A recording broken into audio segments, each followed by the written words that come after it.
Broadcasting live from Eat Country 101.5 FM. Good afternoon, Nigeria. Good afternoon, Lagos.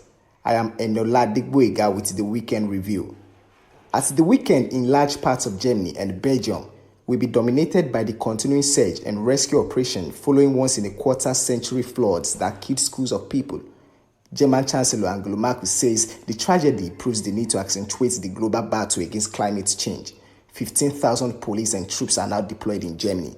And also, in South Africa, more than 100 people died in a week of violence and looting, sparked by the jailing of former President Jacob Zuma. He is serving a 15-month sentence for contempt of court. But the royalties were also expressing frustration over the government's response to COVID-19, and many were simply out to steal whatever they could get their hands on. This is now day 5 of the violent protests and also looting that has now spread to 2 provinces here in KwaZulu-Natal, the home province of Jacob Zuma, the former president, and also the economic hub of the country, which is Gauteng. You spoke earlier about a stampede at a shopping center, and even here in Durban, the scenes are quite the same. People trying to get as much as they can, whatever they can get their hands on, in terms of them stealing and looting whatever they can see and find. And even though the military and the police have been deployed, there's been very little presence of the military here in Durban today. We all want to return to normality. This is a virus that is highly infectious. So we have to be careful. We have to remain vigilant. Our border controls remain in place. Our expectation and recommendation that people in crowded places continue to wear masks and take both personal and corporate responsibility. It's so-called Freedom Day in England, with almost all limits on social contact being lifted. Measures like social distancing and mask wearing are no longer legal requirements. Nightclubs have reopened for the first time since March last year. But it comes as the UK nearly registers 50,000 COVID-19 cases in the last 24-hour period. Vaccines Minister Zadim Zahawi says the government is urging caution. Okay, we are going into the commercial break. Please stay tuned for more. We'll be right back.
Now we are back. You are still listening to It Country 101.5 FM.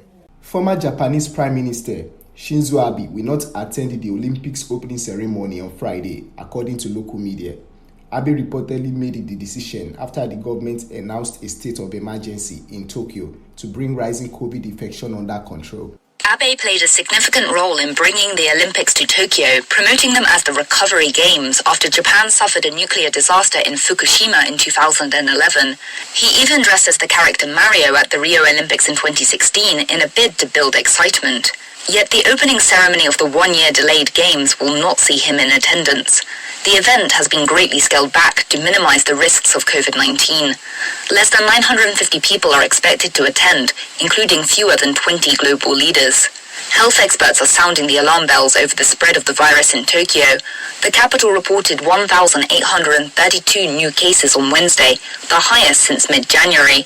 And there are warnings that those numbers could surge to a record level by August. Phoebe Amoroso, Tokyo. Harvey Weinstein has pleaded not guilty for charges of rape and sexual assault in an early court.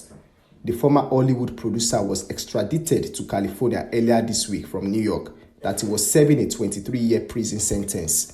Harvey Weinstein faces 11 charges of sexual assault involving 5 women between 2004 and 2013. Appearing before a Los Angeles County judge in a wheelchair, the producer, who used to wield massive power in Hollywood, pleaded not guilty to the charges through his attorneys. Weinstein is already serving 23 years in prison following his conviction on sex crimes charges last year in New York, and the revelations of his behavior helped spark the Me Too movement. Former ex-staffers at Hong Kong defunct Apple Daily newspaper are facing charges under the city's national security law. Here's Richard Kemba from Hong Kong. The 4 former senior Apple Daily employees face charges of conspiracy to collude with foreign forces under Hong Kong's national security law. 2 more Apple Daily executives had already been charged last month for the same offence.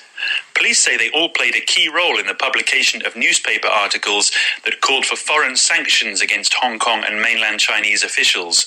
The newspaper closed last month, citing a lack of funds after an asset freeze by police. Hong Kong's Journalists Association accuses the authorities of spreading what it calls white terror in the city's media industry. Hong Kong Security Chief Chris Tang says the charges are a legitimate part of a national security investigation and there's no prejudice against the media industry. And UK supermarket bosses say they are struggling to keep shelves fully stocked because so many staffs are self-isolating with tens of thousands of COVID-19 cases daily. Hundreds of thousands of people are being told to isolate because of their close contact of those who test positive. Self-isolation for people who have been fully vaccinated will be eased in mid-August, and Business Secretary Kwasi Kwarteng says that is the right decision. There have been reports of shortages, but I think that we should stick to the rules. Obviously, we're reviewing the situation, so we're always looking at real-time evidence. We're always looking at reports of shortages, but I think that we can stick to the 16th of August. Self-isolation, once you're pinged, makes complete sense, and these restrictions aren't going to last forever. And the Nigerian troops have apprehended 16 suspected members of terrorist group Boko Haram in Borno State and rescued 12 children who were held in their custody. David Mark has more from Abuja. The Nigerian army arrested the 16 suspected insurgents, 11 males and 5 females, and rescued 12 children with an ambush in Borno State, northeast Nigeria. Spokesman for the army, Brigadier General Onyema Wajiku, says the ambush was targeted at preventing movement of the terrorist logistics and replenishment. He says 3 militants were killed and many others escaped with gunshot wounds into nearby Sambisa forest. President Muhammadu Buhari visited Borno State last month to boost the morale of troops in the front line while pledging to end the war against insurgency before his tenure elapses in 2023. For the recap of today's news. In Germany and Belgium, there are still ongoing rescue operations following floods that killed schools of people. While in South Africa, there are still protests and looting going on following the jailing of Jacob Zuma. Also in Borno State, Nigeria, the Nigerian troops rescued children who were held custody by terrorist group Boko Haram. And in the UK, restrictions have been eased as nightclubs have reopened since March last year. See you again next time for another 10 minutes of Weekend Review.